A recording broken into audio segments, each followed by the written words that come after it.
Hi friends, ഈ അടുത്തായി നടക്കുന്ന PSC പരീക്ഷകളിലെ ഏറ്റവും കൂടുതൽ ചോദ്യങ്ങൾ ചോദിക്കുന്നൊരു ഭാഗമാണ് ദേശീയ ചിഹ്നങ്ങൾ. ദേശീയ ചിഹ്നങ്ങളിൽ നിന്നും 10ാം ക്ലാസ് തലത്തിൽ തന്നെ 3-4 ചോദ്യങ്ങളാണ് ഒരു ചോദ്യപേപ്പറിൽ ഉണ്ടായിരുന്നത്.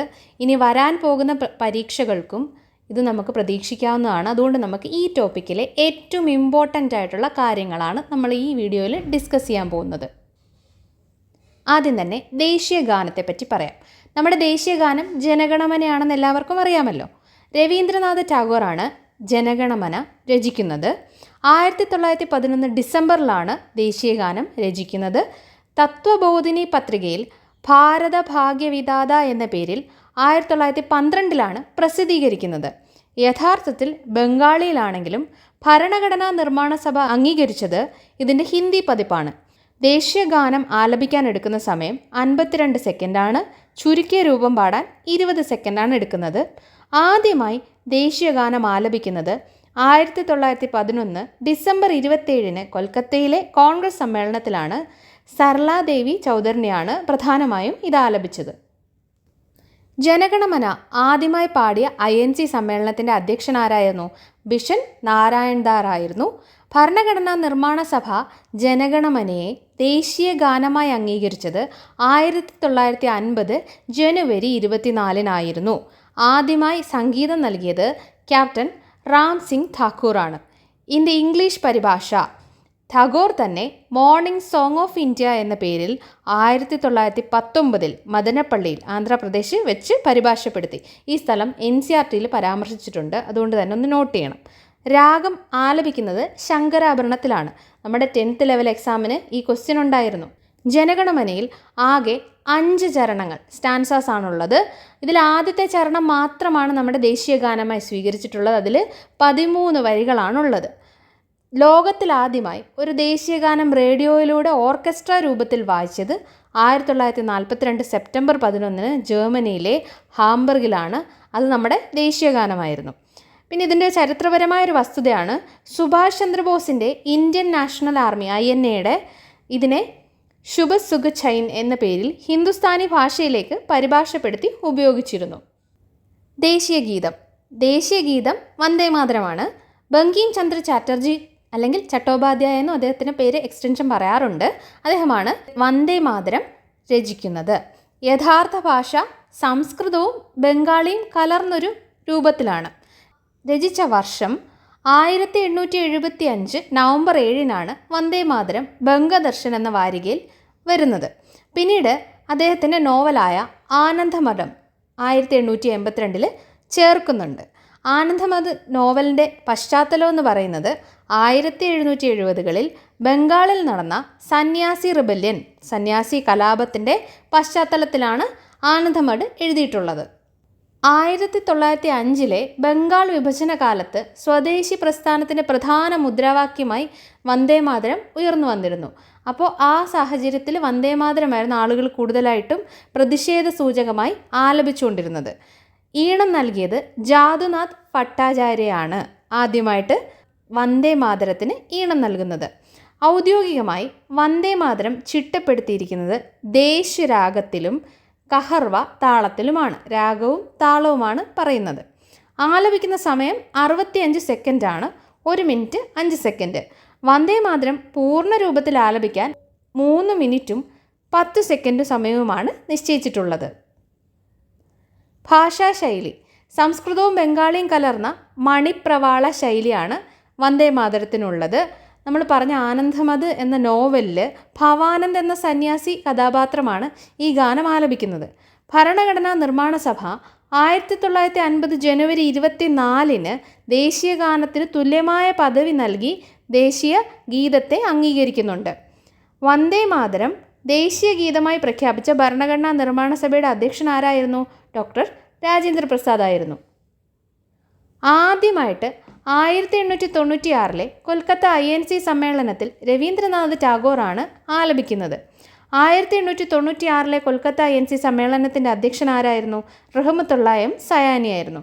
രണ്ടാമത് 1901 കൊൽക്കത്ത സമ്മേളനത്തിൽ ദക്ഷിണ ചരൺ സെൻ ഇത് വീണ്ടും ആലപിച്ചു. ആദ്യമായി വന്ദേമാതരം ആലപിച്ച വനിതയും സർലാദേവി ചൗധരിയാണ്. 1905 വാരണാസി കോൺഗ്രസ് സമ്മേളനത്തിലാണ് ആലപിക്കുന്നത്. 1907 ജർമ്മനിയിലെ സ്റ്റുട്ട്ഗർട്ടിൽ വെച്ച് മാഡം ഭിക്കാജി കാമ ആദ്യമായി ഉയർത്തിയ ഇന്ത്യൻ ദേശീയ പതാകയിൽ നമ്മുടെ തുടക്കകാല രൂപത്തിൽ ദേവനാഗരി ലിപിയിൽ വന്ദേ മാതരം എന്ന് രേഖപ്പെടുത്തിയിട്ടുണ്ട്. ആനന്ദമഠം നോവലിലെ വന്ദേ മാതരത്തിന് ആകെ 6 ഖണ്ഡികകൾ സ്റ്റാൻസകളാണ് ഉള്ളത്. അതിലെ ആദ്യത്തെ 2 ഖണ്ഡികകൾ മാത്രമാണ് ഇന്ത്യയുടെ ഔദ്യോഗിക ദേശീയ ഗീതമായി സ്വീകരിച്ചിട്ടുള്ളത്. വന്ദേ മാതരത്തിൻ്റെ ഇംഗ്ലീഷ് പരിഭാഷ ശ്രീ അരബിന്ദ് ഘോഷാണ് ചെയ്തിട്ടുള്ളത്. മദർ ഐ ബോ ടു ദീ എന്നാണ് അദ്ദേഹം പരിഭാഷപ്പെടുത്തിയത്. ഉറുദു പരിഭാഷ ആരാണ്? ആരിഫ് മുഹമ്മദ് ഖാനാണ്. മാ തസ്ലിമാത്ത് എന്നാണ് ആ പരിഭാഷയുടെ പേര് വരുന്നത്. പ്രസിദ്ധീകരണം: സുബ്രഹ്മണ്യ ഭാരതി തമിഴിലും ഈ ഗീതം ജനകീയമാക്കി.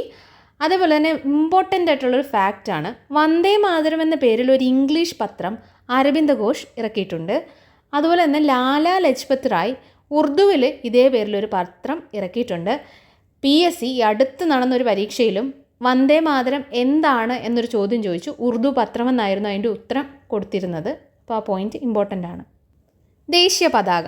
ദേശീയ പതാക ഉത്ഭവിച്ചു വന്നതിന് കുറച്ച് പരിണാമഘട്ടങ്ങളുണ്ട്. ഇന്ത്യയുടെ ആദ്യത്തെ അനൗദ്യോഗികമായ പതാക 1906 ഓഗസ്റ്റ് 7 കൊൽക്കത്തയിലെ പാസി ബംഗാൻ സ്ക്വയറിലാണ് ഉയർത്തിയത്. അന്ന് ഉയർത്തിയ പതാകയുടെ നിറമെന്ന് പറയുന്നത് പച്ച, മഞ്ഞ, ചുവപ്പ് എന്നീ 3 തിരശ്ചീന വരകളുള്ള പതാകയായിരുന്നു ഉയർത്തിയിരുന്നത്. അതിൽ വന്ദേ മാതരം എന്ന് രേഖപ്പെടുത്തിയിട്ടുണ്ടായിരുന്നു. പിന്നീട് 1907 മാഡം ഭിക്കാജി കാമ ജർമ്മനിയിൽ ഉയർത്തിയ പതാക ഇതേപോലെയായിരുന്നു. പക്ഷേ കൽക്കത്തയിലെ പതാകയ്ക്ക് സമാനമായിരുന്നെങ്കിലും മുകളിലെ വരിയിൽ താമരയ്ക്ക് പകരം 7 നക്ഷത്രങ്ങൾ ഉണ്ടായിരുന്നു, സപ്തർഷികളെ സൂചിപ്പിക്കുന്ന. ഈ ചോദ്യം PSC ചോദിച്ചിട്ടുണ്ട്. ഇന്ത്യക്ക് വെളിയിൽ ഇന്ത്യയുടെ പതാക ആദ്യമായി ഉയർത്തിയത് ആര് എന്ന ചോദ്യം ചോദിച്ചിട്ടുണ്ട്. മാഡം ഭിക്കാജി കാമയാണ്. ഹോം റൂൾ പ്രസ്ഥാനത്തിൻ്റെ ഭാഗമായിട്ടും 1917 ആനി ബെസൻറ്റും ബാലഗംഗാധര തിലകനും ചേർന്ന് എന്ത് ചെയ്യുന്നുണ്ട്? ഒരു പുതിയ പതാക ഉയർത്തുന്നുണ്ട്. ഇതിൽ 5 ചുവപ്പും 4 പച്ചയും വരകളും യൂണിയൻ ജാക്കും ബ്രിട്ടീഷ് പതാകയും ഉണ്ടായിരുന്നു. ഗാന്ധിജിയുടെ പതാക അല്ലെങ്കിൽ ചർക്ക പതാക പിംഗലി വെങ്കയ്യ 1921 വിജയവാഡയിൽ വെച്ച് ഗാന്ധിജിക്ക് ഒരു പതാകയുടെ രൂപരേഖ സമർപ്പിച്ചു. ഈ വർഷം ഇമ്പോർട്ടൻ്റ് ആണ്. ഇന്ത്യയിലെ 2 പ്രധാന മതങ്ങളെ സൂചിപ്പിക്കാൻ ചുവപ്പ്, പച്ച നിറങ്ങളും സ്വയം പര്യാപ്തതയുടെ പ്രതീകമായി നടുവിലൊരു ചർക്കയും നൂൽനൂൽപ്പ് യന്ത്രവും ഉള്ളതായിരുന്നു ഈ പതാകയുടെ മോഡൽ എന്ന് പറയുന്നത്. പിന്നീട് ഗാന്ധിജിയുടെ നിർദ്ദേശപ്രകാരം മറ്റു മതങ്ങളെ സമാധാനത്തെ സൂചിപ്പിക്കാൻ വെള്ള നിറം കൂടി ഇതിൽ ചേർക്കുന്നുണ്ട്. 1931 കോൺഗ്രസ് കമ്മിറ്റി ഔദ്യോഗികമായി ഒരു പതാക അംഗീകരിച്ചു. ആ പതാകയാണ് സ്വരാജ് പതാക. ഇന്നത്തെ പോലെ കാവി, വെള്ള, പച്ച നിറങ്ങളും നടുവിലൊരു ചർക്കയുമുള്ളതായിരുന്നു സ്വരാജ് പതാക. നമ്മൾ ഇന്ന് കാണുന്ന പതാക രൂപകൽപ്പന ചെയ്തത് പിംഗലി വെങ്കയ്യയാണ്. ആന്ധ്രാപ്രദേശുകാരനായിരുന്നു. നീളവും വീതിയും തമ്മിലുള്ള അനുപാതം എന്ന് പറയുന്നത് 3:2 ആണ്. നമ്മളുടെ പതാകയുടെ സ്റ്റാൻഡേർഡ് റേഷ്യോ ആണിത്. ഭരണഘടനാ നിർമ്മാണ സഭ അംഗീകരിച്ചത് 1947 ജൂലൈ 22 സ്വതന്ത്ര ഇന്ത്യയുടെ ദേശീയ പതാക പാർലമെൻറ്റിൽ ആദ്യമായി ഉയർത്തിയതാരാണ്? ജവഹർലാൽ നെഹ്റു ആയിരുന്നു. 1947 ഓഗസ്റ്റ് 15 അർദ്ധരാത്രിയിലായിരുന്നു. നിറങ്ങൾ: മുകളിൽ കടും കാവി ത്യാഗം, ധീരത എന്നിവയെ സൂചിപ്പിക്കുന്നു. നടുവിലുള്ള വെള്ള സമാധാനം, സത്യം എന്നിവയെ സൂചിപ്പിക്കുന്നു. താഴെയുള്ള പച്ച നിറം വിശ്വാസത്തെയും സമൃദ്ധിയുമാണ് സൂചിപ്പിക്കുന്നത്. അശോക ചക്രമാണ് നടുക്ക് കൊടുത്തിട്ടുള്ളത്. നടുവിലെ വെള്ളപ്പട്ടയിൽ കാണുന്ന നാവിക നീല നിറത്തിലുള്ള അശോക ചക്രത്തിൽ 24 ആരക്കാലുകൾ സ്പോക്സ് ഉണ്ട്. ഇത് സാരനാഥിലെ അശോക സ്തംഭത്തിൽ നിന്നാണ് സ്വീകരിച്ചത്. ഈ നിറം 10th പ്രിലിംസിന് ചോദിച്ചിട്ടുണ്ടായിരുന്നു. നേവി ബ്ലൂ ആണ്. ഫ്ലാഗ് കോഡ്: ഇന്ത്യയിൽ നിലവിലുള്ള ഫ്ലാഗ് കോഡ് നിലവിൽ വന്നത് 2002 ജനുവരി 26 ഇത് പിന്നീട് അമെൻഡ് ചെയ്തിട്ടുണ്ട്. നിർമ്മാണം: കർണാടകയിലെ ഹൂബ്ലിയിലുള്ള ഖാദി ഗ്രാമോദ്യോഗ് സംയുക്ത സംഘത്തിനാണ് ഔദ്യോഗിക നിർമ്മാണ ചുമതലയുള്ളത്. ദേശീയ പതാകകളെക്കുറിച്ചുള്ള പഠനത്തെയാണ് വെക്സിലോളജി എന്നറിയപ്പെടുന്നത്. ദേശീയ മുദ്ര നാഷണൽ എംബ്ലം: ഉത്തർപ്രദേശിലെ സാരാനാഥിലുള്ള അശോക് സ്തംഭത്തിലെ സിംഹമുദ്രയാണ് നമ്മൾ ദേശീയ മുദ്രയായിട്ട് സ്വീകരിച്ചിട്ടുള്ളത്. 1950 ജനുവരി 26 ഇന്ത്യ റിപ്പബ്ലിക് ആയ ദിവസമാണ് ഈ ദേശീയ മുദ്ര ഔദ്യോഗികമായി അംഗീകരിക്കുന്നത്. ഈ ദേശീയ മുദ്രയിൽ കാണപ്പെടുന്ന പ്രധാന മൃഗങ്ങൾ ഏതൊക്കെയാണ്? സിംഹങ്ങളെ കാണുന്നുണ്ടല്ലേ. ആന, കുതിര, കാള എന്നിവയാണ്. മുൻവശത്ത് ഒരു സിംഹവും കാളയും കുതിരയും വ്യക്തമായി കാണാം. ബാക്കി പുറകിലാണുള്ളത്. സാരാനാഥ് സമ്പത്തിൽ 4 സിംഹങ്ങളുണ്ടെങ്കിലും മുന്നിൽ നിന്ന് നോക്കുമ്പോൾ 3 എണ്ണം കാണുന്ന രൂപത്തിലാണ് നമ്മുടെ നാഷണൽ എംബ്ലം എടുത്തിട്ടുള്ളത്. ആപ്തവാക്യം സത്യമേവ ജയതേ, സത്യം മാത്രം ജയിക്കുന്നു. ഈ ആപ്തവാക്യം ദേവനാഗരി ലിപിയിലാണ് എഴുതിയിരിക്കുന്നത്. ഇത് മുണ്ടകോപനിഷത്തിൽ നിന്നും എടുത്തതാണ്. ദേശീയ കലണ്ടർ, ശകവർഷ കലണ്ടറാണ് നമ്മൾ ദേശീയ കലണ്ടറായിട്ട് സ്വീകരിച്ചിട്ടുള്ളത്. 1957 മാർച്ച് 22-നാണ് ശകവർഷ കലണ്ടർ നമ്മൾ സ്വീകരിക്കുന്നത്. ശകവർഷ കലണ്ടറിൻ്റെ തുടക്കം ക്രിസ്തുവർഷം 78-ൽ കുശാന രാജാവായ കനിഷ്കനാണ് ശകവർഷം ആരംഭിച്ചത്. മാസങ്ങൾ ഏതൊക്കെയാണ്? ആദ്യ മാസം ചൈത്രവും അവസാന മാസം ഫാൽഗുണവുമാണ്. സാധാരണ വർഷങ്ങളിൽ ശകവർഷം ആരംഭിക്കുന്നത് മാർച്ച് 22-നും അതിവർഷങ്ങളിൽ മാർച്ച് 21-നുമാണ്. ഈ ഡേറ്റ്സ് ഓർത്തിരിക്കണേ. മറ്റ് ദേശീയ പ്രതീകങ്ങൾ. ദേശീയ മൃഗം കടുവയാണ്, റോയൽ ബംഗാൾ ടൈഗറാണ്. 1973-ൽ പ്രൊജക്ട് ടൈഗർ ആരംഭിച്ചതോടെയാണ് കടുവയെ ദേശീയ മൃഗമാക്കിയത്. അതിനു മുമ്പ് സിംഹമായിരുന്നു.